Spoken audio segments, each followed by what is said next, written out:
motivo de la última parte del texto de Más allá del principio de placer de 1920. Si nos hace el favor de empezar a compartir el video para así llegar a más personas. El día de hoy estamos aquí el compañero Carlos Díaz, Arturo Martínez, Luis Carlos Trejo, Ricardo Castro y Karen Soto. Pues como ya nos dijo la compañera Karen, ojalá nos puedan ayudar a compartir el enlace, esta transmisión, y de esa manera llegar a más personas, y ojalá también nos puedan acompañar durante todo el video y nos puedan acompañar en la retroalimentación, preguntas y comentarios. Más que nada darles la bienvenida y gracias por estar acompañándonos. Importante eso, si digamos tenemos la opción de que esto sea interactivo, y entonces cualquier comentario, duda, pregunta va a ser atendida conforme vayan externando, ¿no? Y recalcar, ¿no?, que es la obra de Más allá del principio de placer de Sigmund Freud, ¿no? Me faltó hacer énfasis en que es de Freud. Preguntaba la sesión pasada no hicimos como un abordaje capítulo por capítulo, si bien era del capítulo 1 al 4, ahora vamos a revisar del 5 al 7, pero no era una revisión teórica exhaustiva de los capítulos, ¿no?, sino era una cuestión más de comentarios de algo.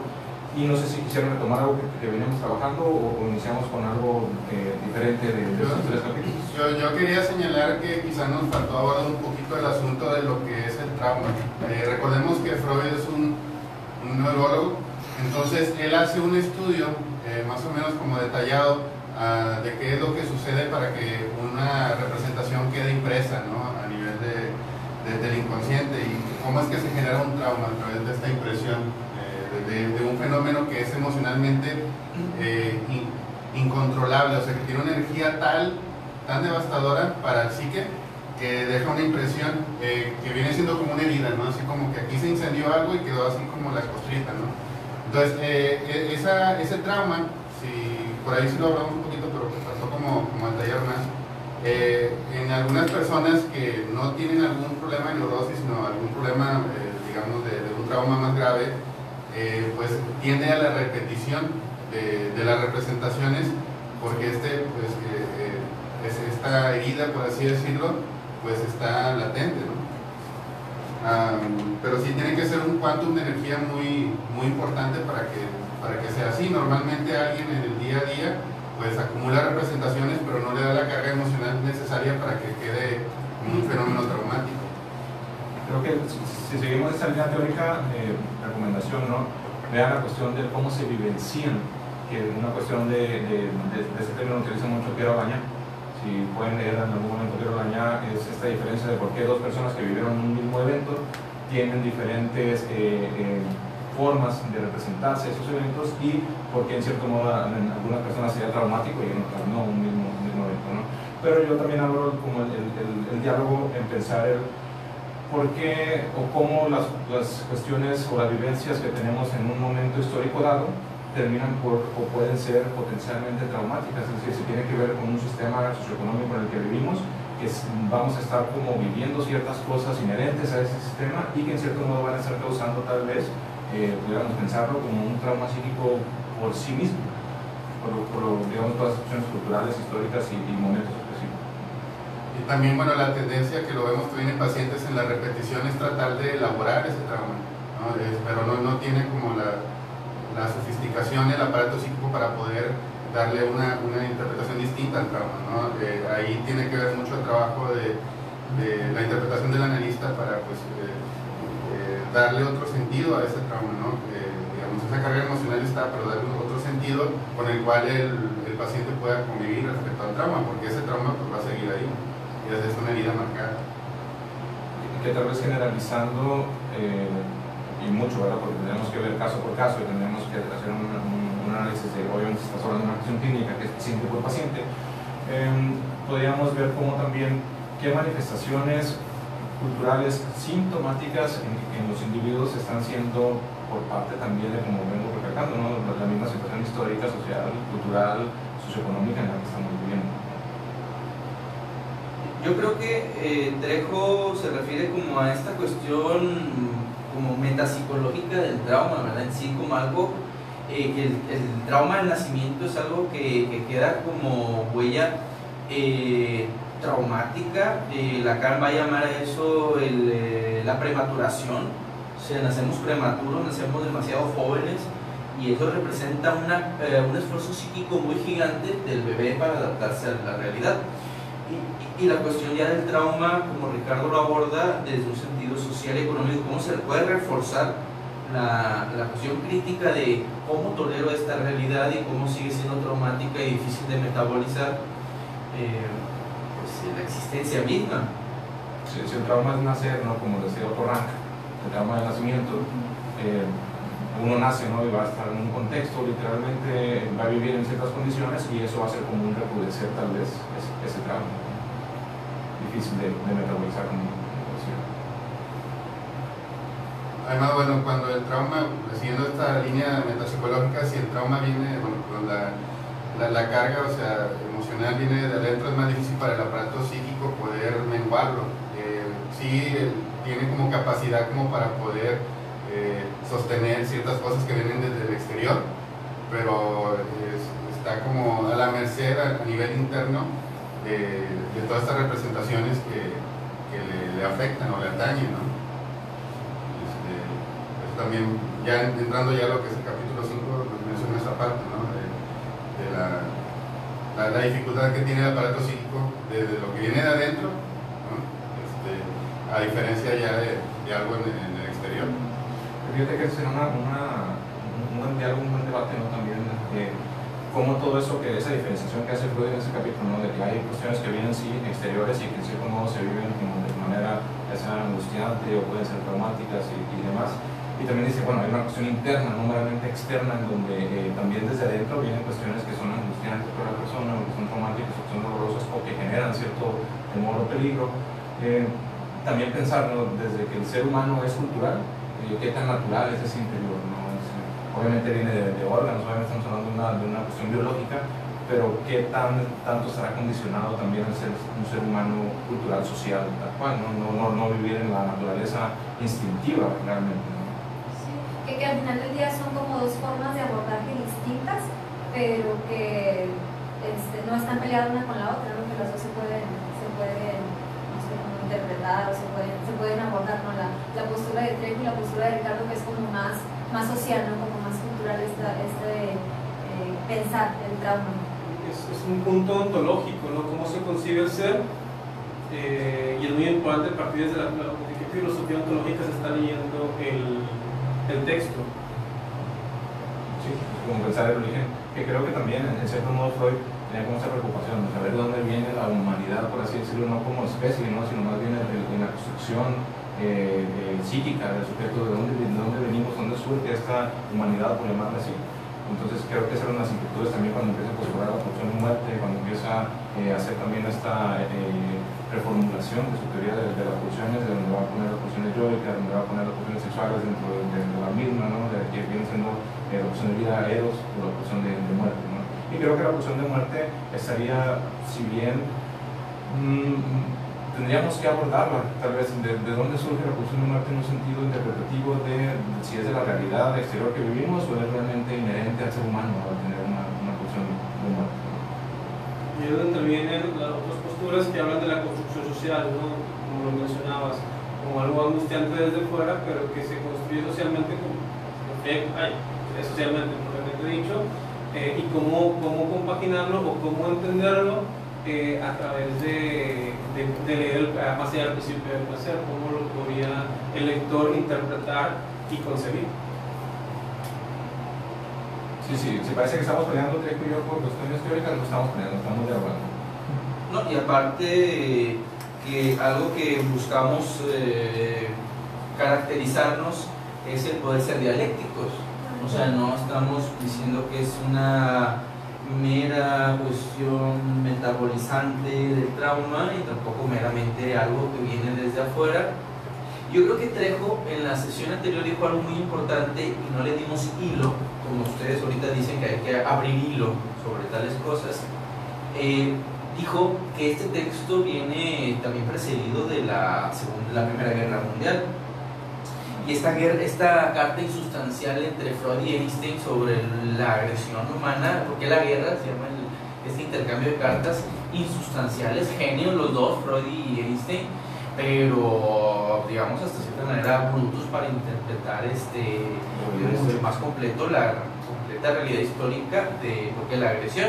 Yo quisiera dejar ahí ese abro hilo, como ustedes dicen, sobre algo que dice Erich Fromm, y esto es esencial, la agresión está como parte en potencia de ser realizable a partir de lo que Freud va a decir en inhibición, síntoma y angustia, que es o corro o ataco. O sea, la agresión no es en sí, ese es el gran problema con los seres humanos, que por ejemplo nuestro compañero Martín tiende a siempre extrapolar que la agresión en el ser humano es algo propio, somos humanos por naturaleza, siempre se le atañe al hombre que somos algo por naturaleza. Yo siempre tengo mis reservas y critico que más bien todo lo del ser humano es antinatural, no hay nada en el humano que sea natural. Entonces cuando por ejemplo Hobbes va a decir que el hombre es el lobo del hombre, está mal aplicado, porque en realidad la agresión en el ser humano es algo que se potencia por un sistema social y económico, como dice Ricardo, y la agresión en sí no es algo que esté, sino como potencia en el ser humano, como cualquier otro instinto de acción ante los estímulos. Sí, aquí es muy importante hacer la diferenciación entre agresión y violencia. La agresión como instinto tiende a salvaguardar la supervivencia del ser humano. La violencia es un sistema, parte de un sistema de opresión, desde un abuso de poder buscando someter y oprimir a otros. Entonces sí es muy importante hacer esa diferenciación para no confundirnos al momento de mencionar y no verlos como sinónimos. Sí, bueno, también Freud creo que es el capítulo 6 o el 5, creo que es el 5, menciona que, por ejemplo, los animales más primitivos, no sé, lo estamos diciendo si son protosaurios o protozoales, organismos unicelulares, o sea, los primeros que nacieron así en el agua y estaban ahí viviendo y reproduciéndose y así, pues estos actúan, digamos, en defensa, ¿no? O sea, defensa de lo externo, no tienen posibilidad de defenderse desde adentro. Eso es lo que diferencia lo que es un animal más elaborado, más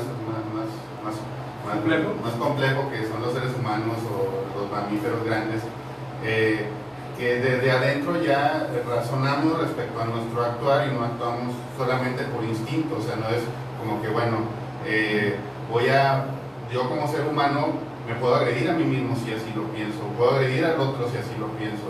En los animales más básicos pues atacan para defenderse, ¿no? Cuando uno hace esa, obviamente coloquialmente supongo que lo han vivido, ¿no? Cuando alguien dice, el perro es bien malo porque mordió a la niña. El perro no es malo, el perro actúa por instinto totalmente. En cambio, un humano sí tiene esa posibilidad de discernir si lo que está haciendo desde su ética o su moral es algo malo o bueno.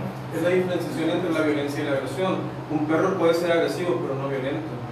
Es decir, él busca su supervivencia, me siento amenazado y busco pelarte los dientes para morderte o amenazarte con morderte para salvaguardar su supervivencia, diferente del ser humano que ejerce una violencia que oprime y busca controlar a otros seres.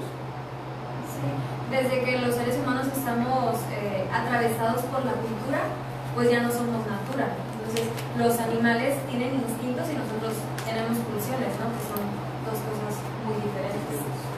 Yo creo que Freud también, cuando hablaba de la compulsión a la repetición y la pulsión de muerte, y que dice como gran parte de la pulsión de muerte es la compulsión a la repetición, cuando decía el ser humano desde que se empieza a formar, desde que es como un organismo, no es unicelular, porque nunca es unicelular, porque si bien venimos de los gametos y ya somos, por así decirlo, estamos siendo pluricelulares, pues de alguna forma pasamos por todas las etapas evolutivas de los seres. Es decir, siempre hay como esa tendencia de la compulsión a la repetición a buscar como un estadio anterior, porque yo obviamente traduciendo a Freud, interpretando a Freud, es como qué complicado es ser humano en la cultura, ¿no?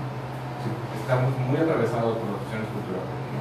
Entonces se vuelve completa la vida, porque por ejemplo lo puedo trasladar a un ejemplo más del hoy día, ¿no? No sé si ustedes han pensado trabajos administrativos, por ejemplo, en alguna organización, en una empresa, que no saben ni para qué sirve ese trabajo. Entonces se vuelve complejo, pues están llenando formas todos los días, están mandando reportes todos los días, están llenando tablas de Excel y yo qué sé, y no termina por servir para nada. Es un puesto que ni siquiera tendría ninguna justificación, ninguna necesidad, pero está ese puesto y existe, ¿no? Que si no lo haces, yo creo que no pasaría nada. Una burocratización y un simular que se hace para obtener beneficios, como casi no pasa aquí en México y en Nuevo León.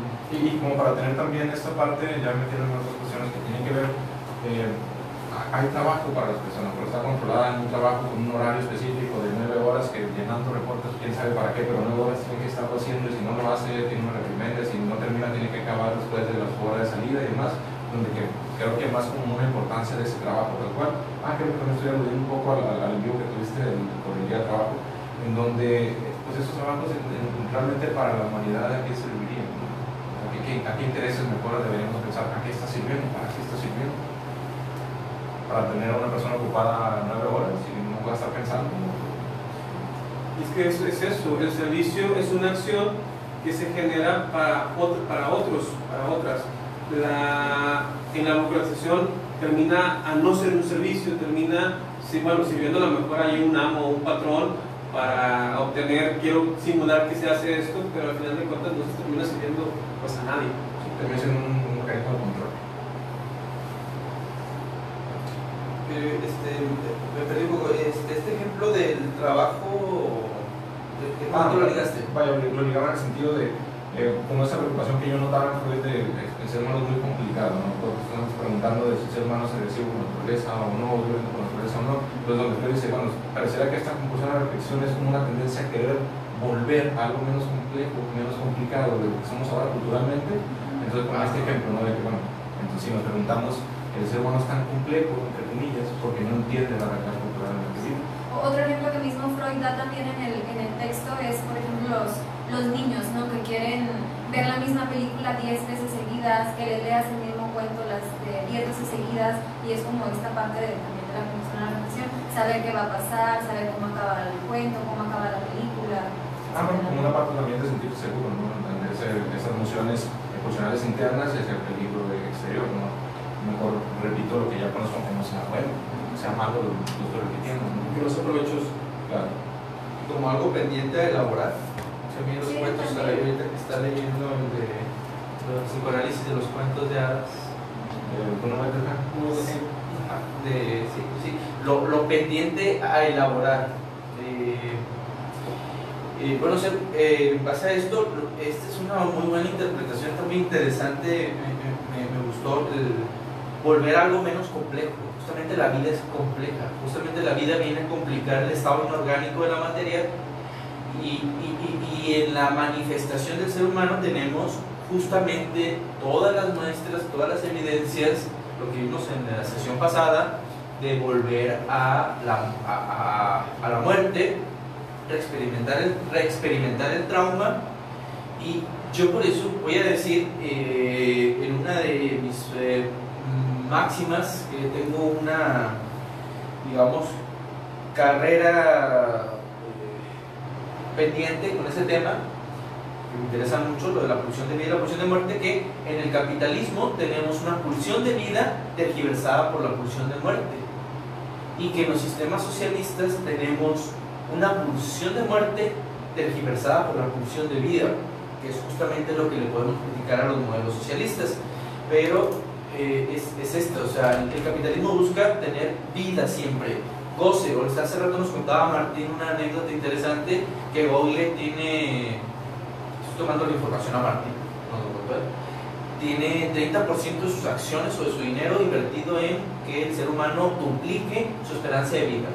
O sea, si se duplicó del 1900, que era 40, 45 años, ahora es 75, 80 años, se busca que sea inmortal casi. O sea, el capitalismo busca, hay que vivir para siempre, hay que gozar todo el tiempo, pero el costo de eso es la muerte exacerbada.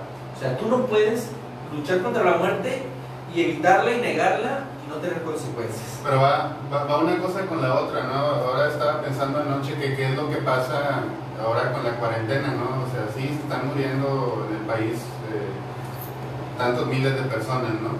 Yo digo, pero en diciembre van a nacer 100,000 personas, ¿no? O sea, la cuestión de los organismos naturales, o sea, los que mueren rápido se tienen que reproducir más para mantener la especie. Y así, bueno, lo mismo, yo veo que la cuestión de muerte al revés sería como que dices, no, es que está muy difícil la vida, no, está muy complejo, me voy a hacer una regresión a cuando era niño y voy a actuar como niño y todo va a ser bien fácil y ya no voy a tener broncas, ¿no? Hay un capítulo de Malcolm en el medio que Arturo lo da mucho de ejemplo, ¿no? Que, pues, creo que Hal se va a la cárcel y Lois de repente tiene una regresión y empieza a hacer cosas con cartón así de leche y cosas así, ¿no? Sí, no, está muy complejo la vida, yo me voy a hacer una regresión, algo muy infantil y ya no tengo bronca, ¿no? Yo creo que va por ahí. Que esa interpretación es importante, también interesante, porque tendríamos que pensar entonces no hay opción en el capitalismo. O eres un niño o la vida es muy compleja. Es decir, entonces no hay medios realmente para que la vida fuera sencilla sin ser un niño, literalmente. Sí. Yo creo que todos alguna vez hemos escuchado a alguien que dice, ay, extraño ser niño, ¿no? O sea, si me hubieran dicho que era así la vida de adulto, pues ¿para qué crecía, no? En esa complejización, ¿no? De vivir como las consecuencias tal vez un poco y arriesgándome, ¿no? Un poco más consciente, que sé que no, pero de las consecuencias ahora sí que uno vive en carne propia de vivir en el capitalismo, en una sociedad capitalista, ¿no? Ahora sí, en la tal edad adulta ya tengo ciertas responsabilidades forzosas, sí o sí, ¿no? Si no hago eso, si no, lo han escuchado, ¿no? A jalar no hay de otra, ¿no? Si no produzco, si no consumo, entonces ¿para qué? Pensaba ahora que también, tomando el tema que tomaba el recuerdo de la cuarentena, ha habido como muchas dudas, ¿no? Incertidumbres y también mucha angustia por el futuro. ¿Qué va a pasar al futuro, no? ¿Cómo vamos a salir de esto? ¿Qué va a ser cuando las cosas vuelvan a una normalidad, ¿no? Y que hay como también diversas tendencias en el mundo quieren que todo vuelva como era antes, porque si no, la normalidad en la que vivíamos no es la normalidad y está mal, ¿no? Tomando lo que dice Arturo, ¿no? Tal vez si la vida es muy compleja y en un sistema tal vez socialista sería un poco más sencilla, o tendría como más valor también la cuestión del trabajo, donde pues es una cuestión más por vocación, por capacidad y no tanto por una cuestión de inversión o por una cuestión de si no hago esto no voy a comer, supervivencia, ¿no?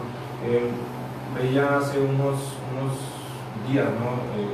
Una persona que en un canal de YouTube, ¿no? Que viaja por el mundo y va como a ciertos países y veía como una intervención donde va a Venezuela y me llamaba la atención que de hecho yo no estaba viendo el video así, de hecho lo estaba viendo tú. Y escucho como 3 minutos del video donde está platicando una persona que obviamente con todo el descontextualizado que tenemos de información que nos llega de Venezuela, donde platica con un chico ahí y dice, pero si está muy difícil la vida aquí, y además dice, pues no, o sea, realmente lo que ustedes están tratando de ver o les enseñan, pues no es lo que realmente pasa. Dice, por ejemplo, nosotros estamos muy orgullosos de que el gobierno, ese estadio de béisbol, antes era una azucarera y se la quitó a los dueños de azucarera y es un estadio de béisbol, lo convirtió público. Dice, yo creo que tendríamos que entender, dice, mira todo este espacio que está libre ahí, podríamos sembrar cosas ahí. Y no tendríamos que estar comprando tantas cosas al extranjero, y aparte ahorita que está bloqueado, nos tienen bloqueados económicamente, podríamos nosotros producir y hacer nuestro propio trabajo y vivir de eso, ¿no? Pero la vida, como lo pensamos ahorita, pues es muy compleja, ¿no? Porque ¿en dónde voy a trabajar? ¿Qué voy a hacer? ¿Qué voy a comer? Es tan complejo como para ir a una tienda y decidir qué tamaño y precio de Coca-Cola tomar. Y la gente duda si agarro una de 600, si agarro de 500, si agarro la mini, si agarro la de 2 litros, de 2 litros y medio, es decir, cuando es una simple y sencilla razón que es el mismo producto. Por ejemplo, cuando un monje, por ejemplo, tibetano, llega de Oriente a Occidente, se va a dar cuenta que Occidente tiene una fama bien fuerte por acallar o ignorar la muerte. Tiene bien presente que va a morir y porque sabe que va a morir, quiere vivir el mayor tiempo posible. Entonces la gente en Occidente trata a través del trabajo afanosamente olvidar la muerte, pero al final de cuentas es este trabajo el que le lleva a la muerte. Estamos viendo que en las sociedades occidentales más desarrolladas es el mismo trabajo que está matando a las personas por estrés y por un montón de cosas. Sí, digo, Japón tiene una muy alta tasa de suicidios, está bastante industrializado, ¿no? Freud también, incluso en uno de sus capítulos, si no recuerdo es el 6, de más allá del principio placer, peca también de esa cuestión de saber si los protozoarios o protozoarios unicelulares son inmortales potencialmente o no. Es decir, como también esa preocupación de cómo alargar la vida, ¿no? Ejemplos tan claros como Rockefeller, cuántos acaba de morir hace 2 años y cuántos trasplantes de corazón tuvo, 9 trasplantes de corazón. ¿Y cómo tuvo 9 trasplantes de corazón sin lista de espera para eso? Porque él tuvo 9 trasplantes de corazón y un niño no puede tener un trasplante de corazón que lo necesita, ¿no? Porque hay una lista y hay 3 personas adelante de él, ¿no? Eduardo Galeano dice de Rockefeller que le hicieron la autopsia y la autopsia no se encontró ningún escrúpulo. Yo, bueno, siempre doy el ejemplo para aquellos que todavía no sepan a qué nos referimos bien con pulsión de vida y pulsión de muerte, que no se asusten de que, ¿cómo que yo me quiero morir? O yo quiero que se muera la gente. No. O sea, es un proceso, digamos, inconsciente, ¿no? El ejemplo de lo que me da risa y siempre hago ese ejemplo es los cigarros, ¿no? Dice, fumar mata, fumar te deja estéril, fumar da cáncer, fumar, así puras cosas y ponen imágenes y todo, ¿no? Y le preguntas al fumador, ¿y tú por qué fumas? Yo, pues porque no quiero vivir, ¿no? O sea, o a lo mejor los conscientes, pero inconscientemente si no quieren vivir 80 años bajo un sistema que no les va a dar salud. Que ese es el punto de partida, es decir, ¿por qué la pulsión de muerte se liga tanto al capitalismo en ese sentido? Porque uno quisiera morir entonces, porque realmente se siente bastante ofendido, no encuentra cómo desarrollar una vida mucho más, ¿cómo decirlo?, ¿no? Mucho mejor o más placentera, o con más bienestar para uno como ser humano, y constantemente está recurriendo a estas cuestiones como un fumar, que es una muerte lenta, ¿no? Al final de cuentas, pequeño suicidio. Y tal vez citando a David Pavón en el video que nos mandaste hace unos días, Arturo, que menciona esta parte del capitalismo está muerto y realmente se alimenta pues de nosotros, ¿no? Pero ¿qué es el capital? Bueno. Sí, Marx va a decir que el capital, algo que producimos nosotros, termina produciéndonos a nosotros. El capital nos reproduce a nosotros, nos controla, nos domina, nos vive. Nos vive. O sea, el ser humano el capital ya vive y tiene una cuestión casi como estos monstruos engendros que viven parasitariamente a pesar de la otra vida. ¿Decías otro ejemplo?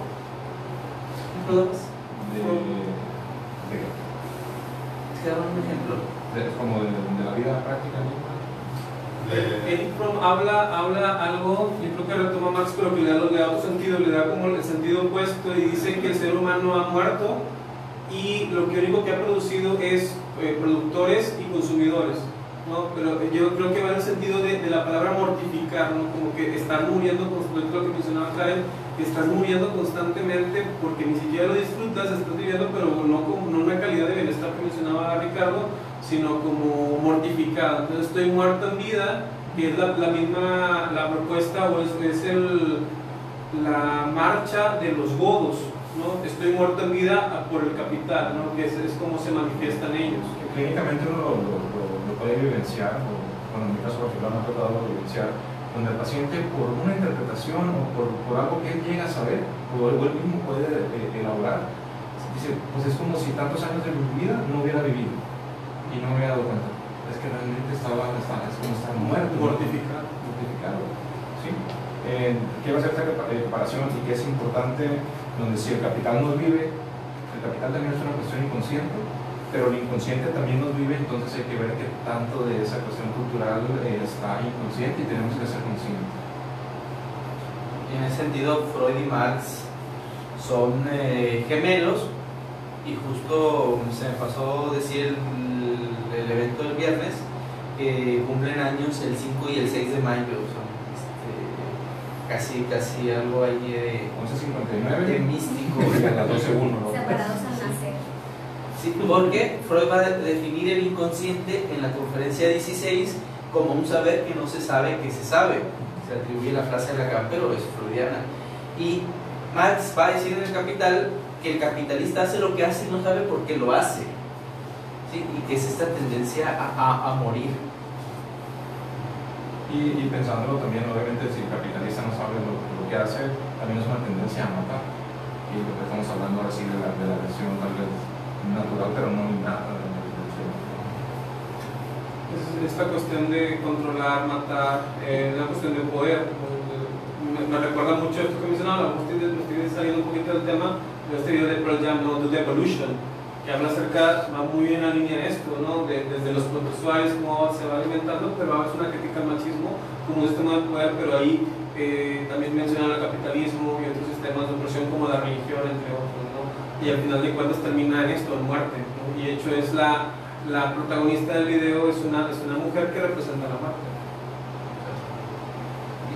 Y la frase del franquismo, uno de los era comandante, sargento de Franco, dice esta frase que es famosa mundialmente, es viva la muerte. Es justamente la exaltación a buscar el poder, el control, sí, de la vida, lo que Foucault va a llamar biopolítica y luego necropolítica, ¿sí? Lo que Freud va a llamar biofilia o necrofilia, pero en un sentido no perverso, sino en un sentido de estas dos cosas, al menos como ir con cierto anudando cosas o amarrando cosas, la vida y la muerte son problemas inherentes a las pulsiones humanas y que creo ya nadie en estos tiempos seriamente pudiera confrontar o contrarrestar la teoría de Freud sobre las dos pulsiones esenciales del ser humano. Las dos motivaciones son la vida y la muerte. No sé si, creo que nos emocionamos en la plática también y hemos preguntado si hay alguna inquietud, algunas preguntas. De lo que mencionaba Martín, lo que mencionaba anteriormente ustedes también, me llama a la mente, me viene a la memoria la postura del nacionalsocialismo de Hitler, la postura eugenésica y también el símbolo de la muerte en los soldados de la SS.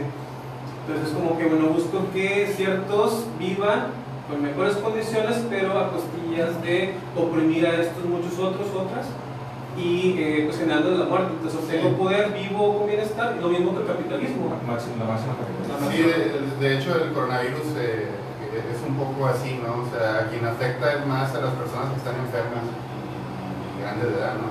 Es como lo que Hitler también en su momento, los nazis hicieron primero. Uno piensa, no, Hitler mató a 7 millones de judíos, pero antes de matar a los judíos, primero mató a las personas que estaban enfermas mentalmente, a las personas que tenían alguna enfermedad grave, y luego a los comunistas. ¿Qué diferencia de un virus, que es una entidad natural, que no va a decidir como una cuestión de por maldad mato, ¿no?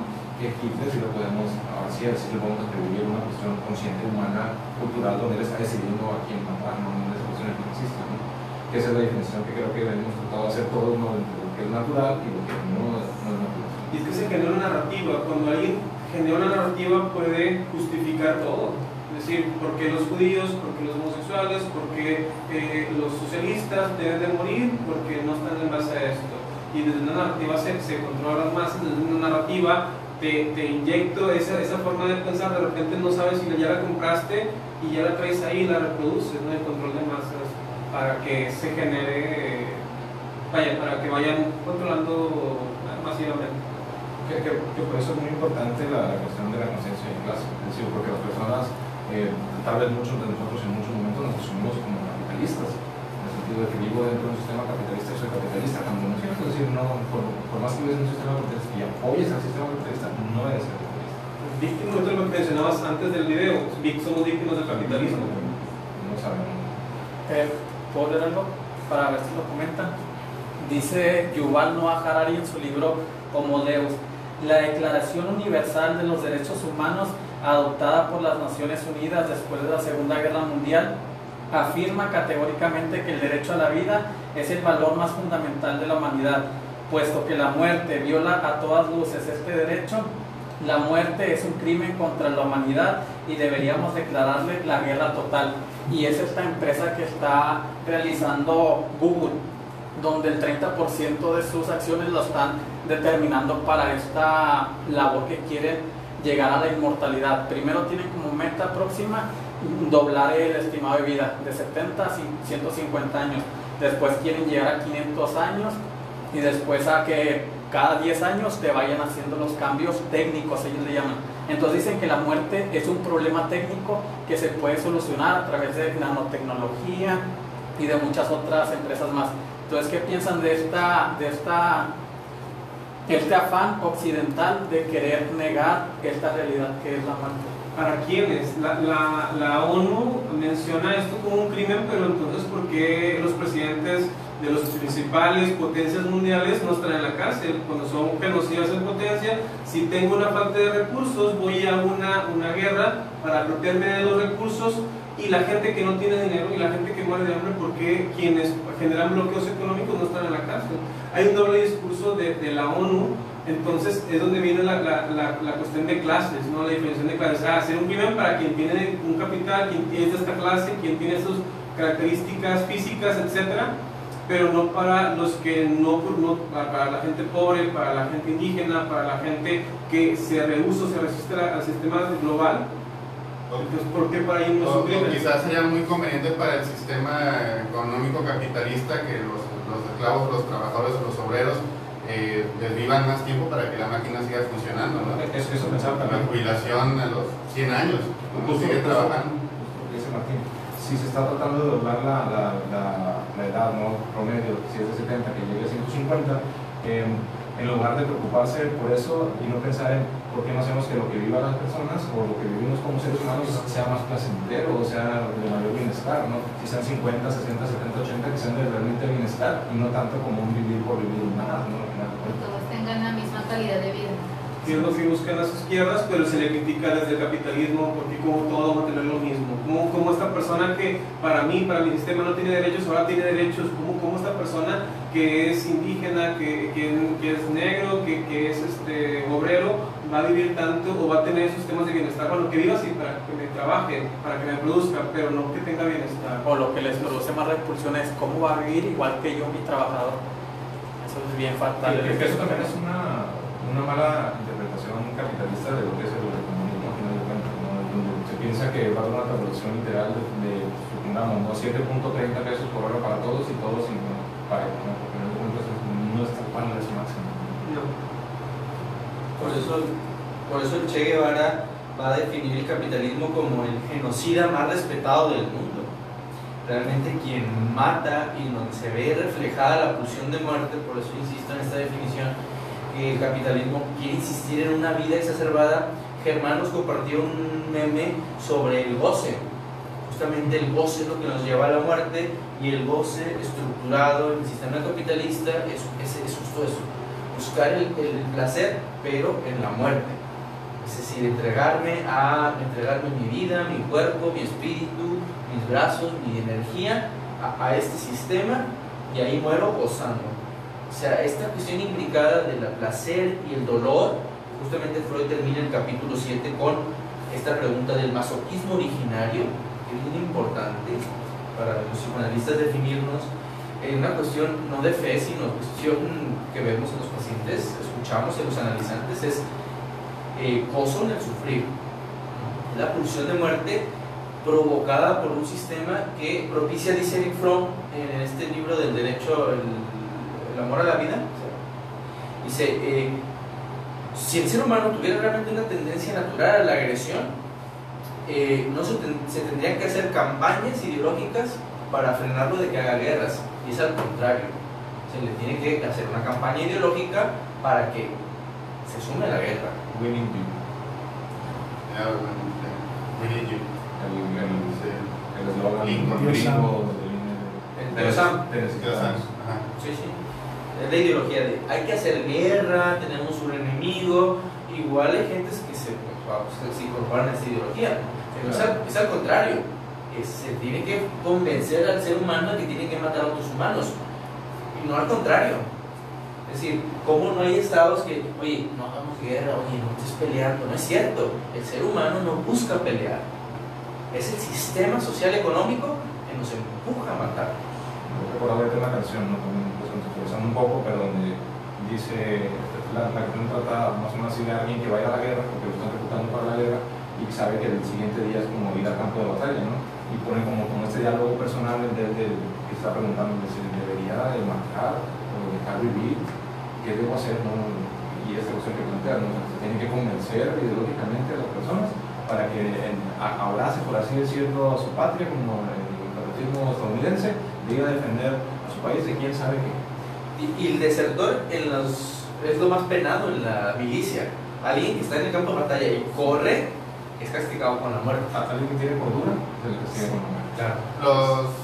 No creo si eran los espartanos o unos griegos ahí, juntaban a novios así dentro de un mismo grupo de batalla, ¿no?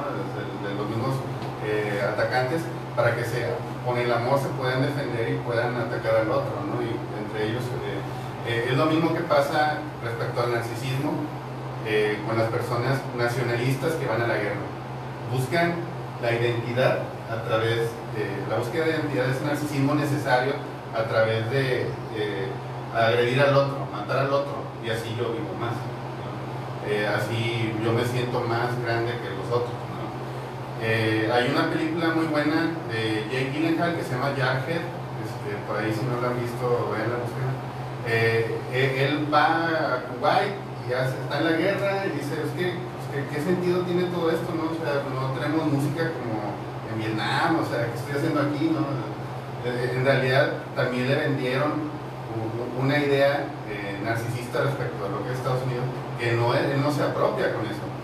Él señala que esto no va conmigo, ¿no? Entonces, toda esta cuestión de estoica, ¿no? Decir, bueno, voy a la guerra, yo defiendo a mi patria, es una cuestión narcisista, pero es una cuestión de narcisismo vacío desde el fondo. Esa persona no necesita eso, esa persona le han enseñado eso, es el narcisismo, y esa persona es víctima del deseo del otro. Aquí hay una pregunta. Gabriela Ibarra pregunta: ¿qué lugar tomaría en el aspecto humano y del trabajo con el avance de la inteligencia artificial, ya que los reemplazaría? Es que también hay que pensar qué trabajos van a reemplazar la inteligencia artificial. ¿Trabajos realmente necesarios, puestos realmente necesarios, o simple y sencillamente puestos que son una labor más en un sistema de producción capitalista, ¿no? Si se va a reemplazar al obrero que está en una línea de ensamblaje y va a ser un robot, pues tampoco se va a perder mucho cuanto humanidad porque no está alguien ensamblando un carro, ¿no? Es decir, esta enajenación del trabajo también hay que revisarla, es decir, también hay que pensarlo en donde cuando el ser humano en un sistema capitalista trabajando en una línea de producción nunca alcanza a ver lo que él está realizando, solamente está poniendo una pieza y otra, y él sabe que embona piezas, pero no sabe ni siquiera dónde termina eso que él está haciendo, ¿no? Como contrario a alguien que hace su trabajo ganado artesano, donde él hace un producto que él sí puede ver terminado, ¿no? Que tarda más obviamente, pero tiene como también más valor y es como más redituable, no una cuestión económica sino personal para la satisfacción.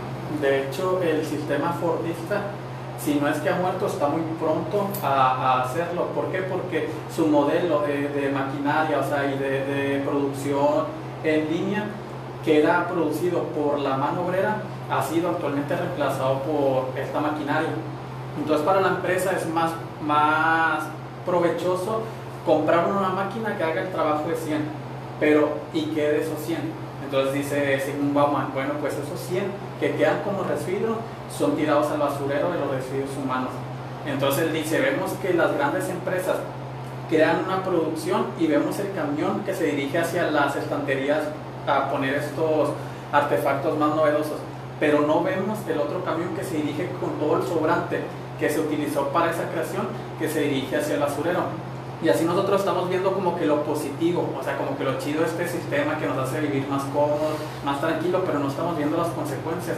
Ese otro camión, toda esa gente que está siendo reemplazado por este sistema, ¿y a dónde están siendo llevados? Pues al basurero. Creo que lo que comentaba Carlos lo ejemplifica perfectamente el video Peryan, ¿no? O sea, al momento en que la gente empieza a perder su trabajo, se ve en el video suicidándose, y la gente enajenada que está frente a un computador está ahí horas y horas y horas y horas, y pues las máquinas lo único que hacen es estar en cierto lugar para extraer los recursos naturales de cierto lugar y olvidarse de los seres humanos. Y al final todo lo hacen los computadores. Bauman, sin saber, tal vez, yo obviamente no lo digo porque retoma algo que Marx había hecho, es decir, esta reserva de personas que existe.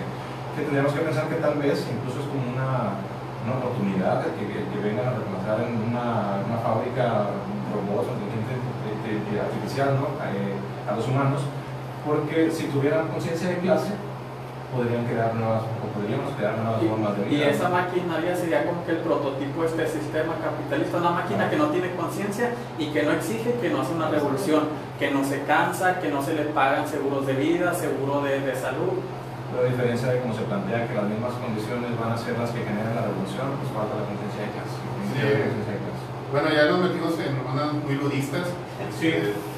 Pero bueno, si saben lo del ludismo, en Inglaterra cuando empezaron las primeras fábricas, los trabajadores querían destruir las máquinas, ¿no? Para que no robaran su trabajo. Pero sí, lo que terminó pasando es que mucha gente salió de Inglaterra en ese tiempo, ¿no? Y el problema es que sufren por no embonar en el sistema. Una pregunta para tratar de volver a lo de la muerte. Hablaban de que el ser humano, además de ser natural, también en su conjunto es cultural. Hablamos de que sí, que en el siglo actual el estimado de vida se ha duplicado, pero es bien paradójico que aunque el hombre hoy tiene un estimado de vida más alto, resulta que quiere vivir menos. O sea, hay una tasa de índices de suicidio bien alto, sobre todo en los países más desarrollados, que tienen un capital más alto. ¿Por qué se da eso en estas condiciones? Yo no busco explicar, sino a lo mejor aportar un poquito para la comprensión. A lo mejor me estoy yendo por otro lado, puede ser también. Me recuerda mucho el movimiento punk que surge de esto mismo que mencionan, de ir a los basureros a recolectar lo que era la ropa industrial, ponerse los zapatones, ponerse algunas chaquetas, y la cuestión de la muerte, ¿no? En las letras, no hablar de esto, soy el despojo, me rebelo, me pongo en contra de un sistema que está generando desempleo y por lo tanto muerte, ¿no? Pero aún trabajando pues generaría muerte desde la otra perspectiva. Que no sé si también podemos interpretar una cuestión inconsciente, estoy sufriendo porque no soy parte de, y por eso quiero ser como los zapatones y los chaquetones y demás. O sea, de una u otra forma soy parte de ese sistema que otra vez tendría que faltar la conciencia de clase. Claro. Tendría que ver como si fuera con conciencia de clase, creo que sería mucho más completa esa visión. Sí, una mejor comprensión con el sistema de clase. No se puede hablar de una oposición si no tomamos en cuenta los sistemas de opresión, ¿no? Y es muy importante tomarlos en cuenta, es la cuestión de clase, la cuestión de género, la cuestión de raza, entre otros muchos otros, ¿no? Que si no, por eso decir que la revolución no va a ser por las condiciones, sí, lo único que genera las condiciones es sufrimiento, y ese sufrimiento psíquico o físico, es una cuestión biológica también, en cuestiones de enfermedad, pero también la cuestión psíquica, el sufrimiento que se genera no lleva a la revolución, lleva a la violencia. Es decir, porque también creo que en esta interpretación que muchos comunistas o muchas asociaciones del Partido Comunista incluso dicen la revolución tiene que ser violenta, y uno ve ciertas cosas o ve ciertas soluciones, se lo toca vivir en carne propia y dice, pues es que entiendo el enojo, que uno lo puede interpretar así, tiene que ser violento, precisamente porque estoy muy enojado, porque me está oprimiendo, porque sucede esto, que injusticia. Pero si hubiera conciencia de clase, que es la cuestión que nosotros con acá en el círculo queremos unificar, ser dialécticos en la cuestión del psicoanálisis, dándole valor también a las cuestiones inconscientes culturales, sería, si logras hacer consciente y hacer conciencia de clase, entonces tal vez la violencia no sea necesaria. Bueno, pero aquí sí voy muy de acuerdo con lo que mencionas, sin embargo sí es muy importante diferenciar la cuestión de la resistencia, no equiparable a la violencia. Lo que es la resistencia o lo que se ve como agresivo es diferente, ahí se busca salvaguardar las condiciones de vida. En la violencia se busca oprimir. Cuando yo le pego en el pie a quien me está pisando el cuello, no estoy siendo violento, estoy siendo agresivo. Esto es una cuestión de diferenciar, porque si explica, bueno, ayuda más a la comprensión el tener esa diferenciación. A veces, y tampoco, es decir, pero que cuando un grupo social fuerte ya tiene el poder, ahora sí sigue generando esas prácticas puede convertirse en violencia hacia quienes no, hacia los más poderosos, sino los que no se embonan o los que critican las formas y los métodos de actuar frente a los demás, a quienes dicen, ¿sabes qué? Llévate la calmada, no, es que tú eres un idiota porque no entiendes, y eso ya es violencia. Pero en sí lo primero no necesariamente la violencia, sí es importante, creo que diferenciar, bueno, pienso yo, no sé lo que más. Pues bueno, yo me quedé atrás en varios temas.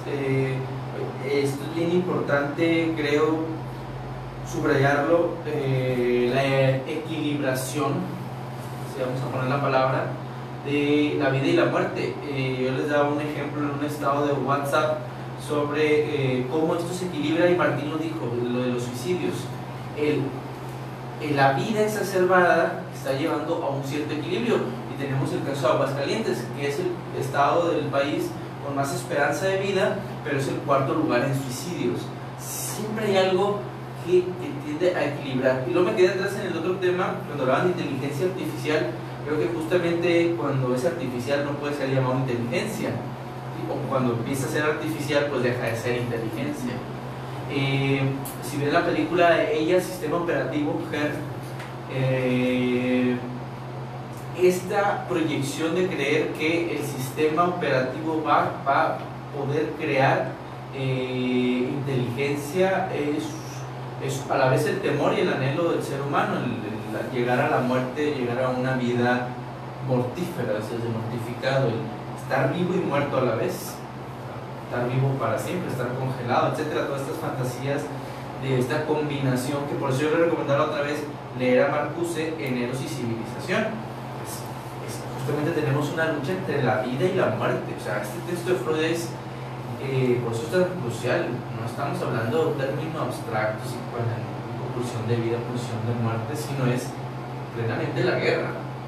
El capitalismo lleva a la muerte y habría que replantearnos una ofensiva. Claro. ¿Tenemos más preguntas por ahí? ¿Y cuántas visitas tenemos? Ya bajó a 19. Y en un Estamos momento, en 35. El más alto fue como 37. ¿Cuánto tiempo nos queda? Como 5 minutos. No sé si quieren ir cerrando algunas conclusiones, algunas construcciones. No dice nada. Miguel ha estado muy callado, las bambalinas. Sí, es que estoy muy cerca. Esta última intervención, es que creo que tenía algo que mencionar, pero se me fue ya después por el discurso. me fui a la inteligencia artificial y antes me fui a... ¿Qué mencioné un poco antes? Que me he quedado temas atrás. Que me quedé temas atrás. Bueno, igual no me acuerdo. Lo mismo si alguien tiene algo para ir cerrando. Sí, bueno, respecto a lo que dice Freud hasta el final del texto, ¿no? Que dice algo así como que, bueno, si no puedo ir volando, pues puedo ir cojeando, pero que tiene malo cojear. Es el asunto, ¿no? Uno ve a las personas así viejitas manejando bien despacito, ¿no? Así como, yo tengo prisa, o sea, porque vas tan despacito, yo tengo prisa, La cuestión es que, bueno, también, de cierta manera, cuando se altera el equilibrio de la velocidad interna, uno hasta envejece más rápido. No sé si en algún momento se me lo digo algo, pero es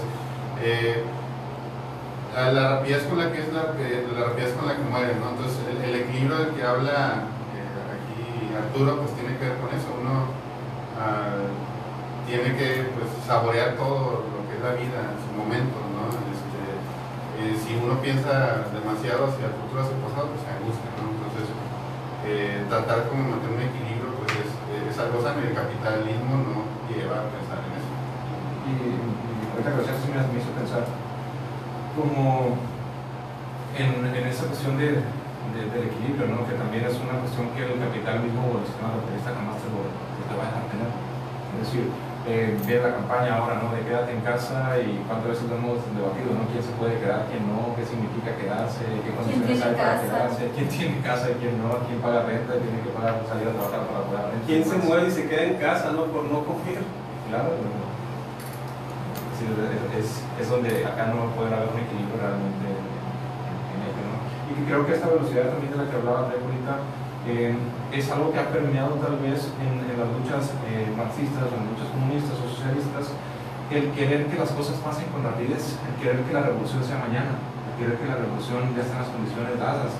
Y creo que nos toca incorporar esta frase que dice después, ¿no? Si no puedes volando, puedes cojeando, no tiene nada malo cojear. Nosotros a veces somos simple y sencillamente un paso más acercarnos a esta conciencia de clase, o un segundo término hablando palabras mayores, una revolución.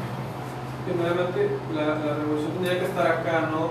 Porque pasaría lo que en la Revolución Mexicana, que la revolución estaba en las armas, pero aquí seguían los mismos sistemas opresivos, ¿no? Diferentes sistemas de jerarquía de clase, jerarquía racial, las jerarquías distintas, y no embonaban, y viene un sistema opresivo, se aprovecha de la revolución y genera pues, lo que es el primo, un sistema de opresión que mortificó a México, y sigue La mortificando. independencia que no fue independencia y la revolución que no fue revolución. Exacto, simular lo que mencionamos. Casi al final de la obra, Freud, ya después de tratar de explicar estas pulsiones desde lo biológico, cae en un mito, que es el mito platónico, que trata de explicar la esencia del hombre, que antes en vez de ser dos eran uno solo, y así él trata de hablar que en el origen estaban juntas estas dos pulsiones, y es lo que estamos hablando aquí del equilibrio.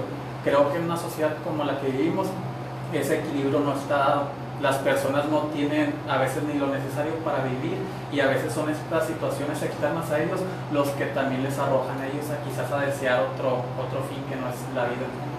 Bueno, también eso si lo abordamos desde lo que decía Martín, si nos vamos también a lo que eran los pueblos aztecas o demás, literalmente eran dos dioses los que crearon la vida, y fue la vida y la muerte, o sea, era Quetzalcóatl y Tezcatlipoca, al final de cuentas entre los dos formaron, y por eso éramos más dialécticos antes, ¿no? Pero también regresando un poquito a la inteligencia artificial, sobre que no es inteligencia y sobre qué punto o por qué se pone como que en ese sentido, también tenemos, o habría que recordar este programa de los 60s que se llamaba ELISA, que era un programa cognitivo que ya no necesitabas ir a terapia, el programa te decía qué hacer, o en estas terapias sistémicas y cognitivas te ayudaba, entre comillas. Que terminan por ser represivas realmente. Ajá, por eso al final de cuentas sí. Sobre el otro. Al final de cuentas es con qué fin se está haciendo eso, ¿no? Y otro punto que habían mencionado, sobre que el capitalismo tiende a la muerte, bueno, yo por eso sostengo como que la teoría o la tesis de que el capitalista o el burgués no administra su propia empresa porque la llevaría a la quiebra, por eso contrata a alguien más para que la administre. Tenemos una nueva pregunta, dice, de Fernando Cruz: ¿todas las predicciones del fin del mundo que han habido están relacionadas con la pulsión de muerte? Pregunta. Pues hay un deseo, si tú vas a decir, bueno, va a pasar eso malo, pues está el deseo de que pase, ¿no? Y creo que también el texto de Freud en el que decía que solamente ese placer se encontraría básicamente en la muerte, ¿no? O sea, sí, el dejar de sufrir en el sistema capital sería encontrarlo en la muerte. Los budistas, ¿no? Con el llegar al nirvana mediante el privarse de todo y llegar a la muerte, ¿no? Pero a través de un sistema de generar el placer externo, el máximo placer, llegando al nirvana, pero muriendo en el momento, ¿no? Sí, recuerden que también, conociendo más tiempo con la pregunta, si lo abordamos en la teoría psicoanalítica, toda representación tiene muchos significados. Otra vez leí a alguien que decía, a veces un puro es solamente un puro, no dejen de interpretar tanto, ¿no? Como no es cierto, el puro, aunque sea un puro, no deja de tener esas significaciones inconscientes. Entonces es una mala lectura y un mal entendimiento de lo que es el psicoanálisis. Si todo es interpretable, todo tiene una cuestión, una emoción pulsional y una cuestión inconsciente en cualquier acto.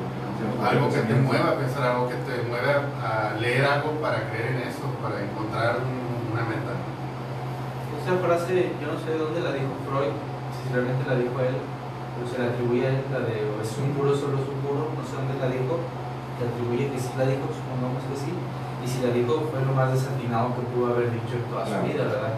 Dejó de ser dialéctico y dejó de ser interpretativo. Se impuso para que no le justificaran y no perder poder frente a otro. Si es que la haya dicho. Si es que la dijo. No sé dónde está esa frase, pero supone que la dice. Ya para ir también no sé, concluyendo, había un tema que se me quedó a mí en el tintero desde la vez pasada. En esta necrofilia, la pulsión de muerte con la gente que le gustan los asesinos en serie. Hasta vi un meme que dice: ya no estamos en tiempos de andar con alguien que no les guste ver documentales y series de asesinos. Entonces, esta cuestión necrofílica está trasladada no solo en el sistema económico capitalista, en nuestros síntomas de tomar, fumar, sino en el suicidio, sino en una cuestión ideológica permanente en nuestros productos culturales. ¿Sí? La muerte es arte, la muerte es una religión, la Santa Muerte. Sin ventanear a nadie, ¿no? Pero en mi experiencia como docente en la Facultad de Psicología, muchos alumnos cuando les pregunto el primer día, como varias veces he dado una materia que es introductoria, que es psicología general, y solo preguntarles qué es lo que motivó a ustedes para estudiar psicología, por qué entraron a estudiar psicología, y siempre hay 2 o 3 personas, o 4, porque le llaman mucho la atención los asesinos en serie. Ya recordé algo que mencionó Arturo, a lo mejor no me quiero salir del tema, pero lo quise decir muy egoístamente.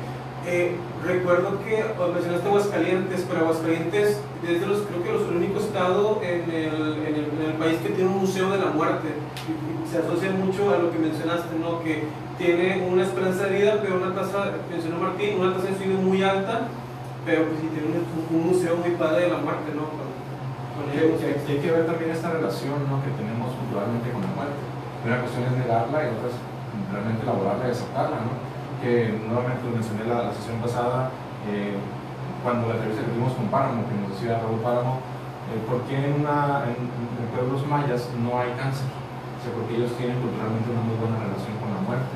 Y el cáncer en nuestra cultura occidental o cualquier otra cultura capitalista tendría a ser como esa representación que no podemos hacer de la muerte y está dentro del cuerpo y está ahí creciendo, ¿no? Hasta en el rock, los que les gusta el rock y el rock satánico, muerte. Productos culturales, ¿verdad? Vicios del capitalismo. Vicios del capitalismo. Es como tomar alcohol y fumar. Claro, lo tenemos hoy, ¿no? Cada fin de semana o cada día. O antes de empezar. O antes de empezar. Yo creo que ya eso sí. pasamos todo el día de hoy. Ahí muere.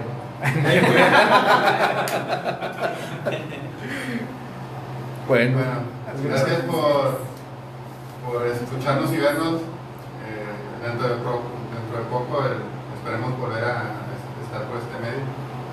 No sabemos si dentro de 15 días, yo creo que todavía tampoco sabemos qué texto vamos a realizar. Tal vez sí vaya a ser en 15 días, pero todavía no sabemos qué Como texto. cosa importante, si alguien tiene alguna inquietud o un texto que quiera que abordamos o si les gustan este tipo de cosas que hacemos, también pueden sugerirlo y lo podemos considerar. pueden mandar mensaje o escribirlo ahí en los comentarios. O lo pueden compartir por si alguien más lo ve y le surge una duda o una pregunta, pues también aprovechar. Así es. Con eso terminamos Bueno. entonces. Muchas gracias. Muchas gracias.